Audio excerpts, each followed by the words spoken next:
നിയുക്ത മന്ത്രി Shri Shibu baby John ഇപ്പോൾ മാതൃഭൂമി ന്യൂസിനൊപ്പം ഉണ്ട്.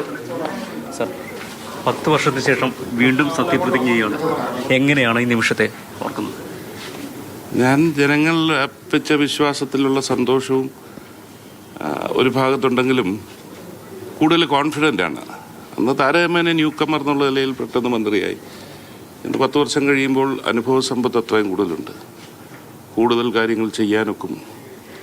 പ്രാവശ്യം വനം, അപ്പോൾ നൈപുണ്യ വികസനം, കശുവണ്ടിയുണ്ട്. ഇപ്പോൾ മനുഷ്യ വന്യജീവി സംഘർഷങ്ങളൊക്കെ നടക്കുന്നൊരു സമയമാണ്. അപ്പോൾ ഒരു പ്രതിസന്ധിയാവുമോ ഈ വകുപ്പ്?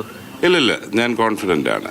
കാരണം അതിന് പരിഹാരം കാണുക. ആ ചലഞ്ചാണ് എൻ്റെ ജീവിതത്തിൽ എപ്പോഴും ചലഞ്ചസ് ഏറ്റെടുക്കാൻ ഞാൻ സാഹചര്യങ്ങളുണ്ടായിട്ടുണ്ട്, ചലഞ്ചസ് ഏറ്റെടുത്തിട്ടുണ്ട്. ഇത് ഞാൻ ബോധപൂർവം തന്നെ ആ ചലഞ്ച് ഏറ്റെടുക്കാൻ സന്തോഷത്തോടു കൂടി ഏറ്റെടുക്കുന്നു. ഈ കൊല്ലത്താണ് കശുവണ്ടി മേഖലയുള്ളത്. അവിടെയും വലിയ പ്രതിസന്ധി നേരിടുന്നു. അത് എന്തെങ്കിലും മാസ്റ്റർ പ്ലാൻ ഉണ്ടാവുമോ അത് പരിഹരിക്കാൻ? അങ്ങനെയുള്ള പ്രശ്നങ്ങൾ. കശുവണ്ടി വ്യവസായം വളരെ സങ്കീർണമാണ്. ഈ 10 വർഷം കൊണ്ട് ആ വ്യവസായം തന്നെ അന്യമായ നിലയിലേക്ക് ആണ്. അന്നേരം തീർച്ചയായിട്ടും അതും ചലഞ്ചിങ് ആണ്. ചലഞ്ചിങ് ആണ്. എന്നാലും അത് ചെയ്യാൻ നോക്കട്ടെ. പക്ഷെ അത് കുറച്ച് ബുദ്ധിമുട്ടുള്ള മേഖലയാണ് റിവൈവ് ചെയ്യുക എന്നുള്ളത്. എന്നാലും മാക്സിമം പരിശ്രമിക്കും. ചേച്ചി, സത്യപ്രതിജ്ഞയ്ക്ക് പോകണല്ലേ, എന്താണ് പറയാനുള്ളത് ഈ നിമിഷത്തെക്കുറിച്ച്? വളരെയധികം സന്തോഷം.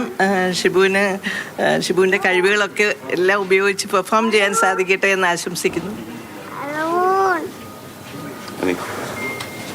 വളരെയേറെ സന്തോഷമുണ്ട്.